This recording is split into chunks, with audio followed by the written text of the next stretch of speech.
You look at just volume, Toronto allowed the most shots in the league, averaging 15.2 shots allowed per game, while San Jose allowed the most shots on goal at 6.1. So it's very hard to argue that these defenses aren't going to give up many chances to either one of these teams.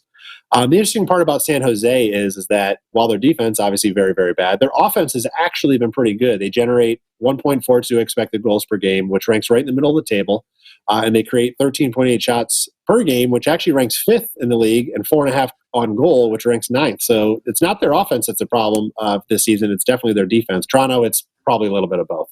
But even though Toronto hasn't been generating a ton of chances or expected goals, they still do find a way to score. As Carm knows, they've scored in 13 of their 18 matches this season. So for all those reasons, and just like Carm mentioned, I believe the over here is a great way to play it. It is set high at 3 for obviously good reason. But neither team, can you trust their defense? And if either one grabs a lead, neither team's going to feel comfortable with the lead, because how can they trust that defense? So there is another option to play this, which, we all like to look at, and you can look at this combo market. Both teams to score, plus over 2.5 goals. So instead of just taking over 3 goals, you combine the both teams to score plus over 2.5 goals, which is minus 120 odds. So basically in this situation, a 2-1 type of a result actually wins us our bet versus 2-1 pushing on over 3. So I like that as another option. Most American books, you're going to find that.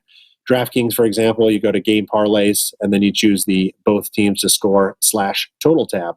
So most will find it. But if you don't have it, take over 3 goals. I think this one should have plenty of chances both ways.